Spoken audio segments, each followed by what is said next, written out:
Joining me now is Congressman John Garamendi of California. He sits on the House Armed Services Committee. Congressman, if I may, we just got word that for the first time we have an image of the female shooter we've been learning so much about today, Tashfeen Malik. And I think we want to show that for our viewers. This is the first time we're seeing the face of the woman who law enforcement and FBI say was responsible for shooting and killing 14, wounding 21 others.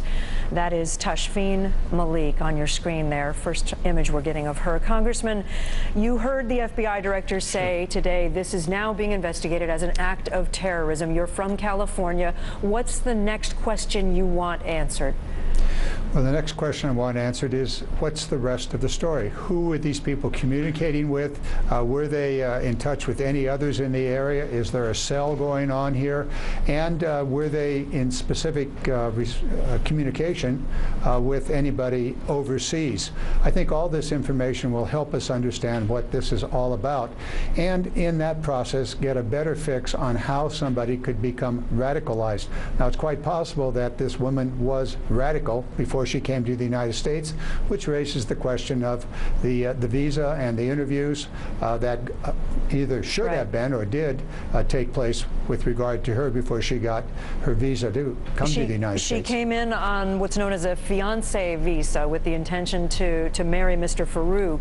Are you saying that you as a lawmaker have questions about whether the process is good enough at vetting people? Of course. There's a big question right here. This lady had not been here for more than just a little over a year, and within a year or so, suddenly she's involved in a terrible massacre in San Bernardino. Beyond that, we know that there could be problems, and quite possibly are problems, with the visa waiver system, which operates really around the world with countries whose citizens have passports, do not need a visa to come to the United States. So it's quite possible that we could have people coming into the United States without a visa at all if they are citizens and hold a valid passport from certain countries, principally most of the European Union. And that's a lot of countries out there. So that needs to be looked at. I am the co-author of a piece of legislation authored by a Republican out of the Midwest that would tighten that up, would make that a much more stringent and, frankly, hopefully, a much better process. So if the countries that have a visa waiver, if they are not performing the kind of background checks on their own people that hold their passports, then they will not be able to have that visa waiver entry into the United States. The FBI said today that this woman and her husband tripped no wires, that they were never on their radar, they weren't under surveillance, they weren't even known to FBI and law enforcement. I wonder if you think this is a failure of intelligence, or are you understanding that they were simply under the radar and never could have possibly been stopped? Well, we simply don't know. We do not know. The FBI is quite probably accurate that they were never on their radar screen. The question is, why not? Maybe because they didn't do anything, but they also assembled quite an arsenal. They assembled a bomb-making material, not just a little, but a lot. Why wasn't that on the radar of the local police? Where did they get the explosive material? And in apparently rather large quantities. Should that have been noticed? And finally, the community itself, see something, say something, what happened there?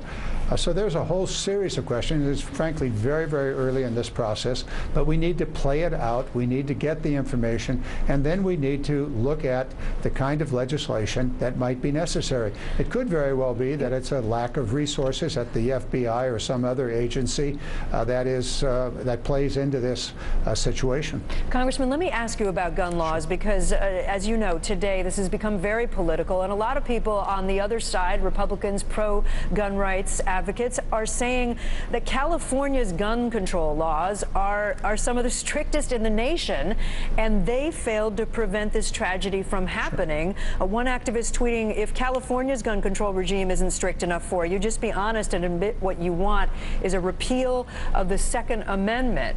In his words, I mean, a lot of these activists saying, if your laws didn't stop this, what laws would? Well, the first issue is, why didn't it? Is there some flaw in the law? Is there some mechanism out there that wasn't working? Did somebody sell a gun when they were not supposed to sell a gun? The magazines, the amount of bullets that were purchased, all of those things should have been a red flag. Why didn't a red flag go up? Now, after you do that investigation, you might very well find that there is a flaw in the law that could have prevented these people from picking up these kinds and this amount of weaponry. We don't know that yet, but surely, and I was lieutenant governor in California, the first thing you do is to figure out, well, why didn't the current gun laws work? And then you may ask, should there be stronger, or was there simply a flaw in the enforcement of those laws? We don't know yet, but we certainly ought to be investigating to find out the answer to that question. And whether, and to go as the fellow you were just citing, that's an argument that is not based on, I think, a rational discussion of the California laws and whether they worked or did not work. Congressman John Garamendi, thank you so much for being with us tonight. Appreciate it. My pleasure. Thank you. Coming up, we continue our live coverage. Chilling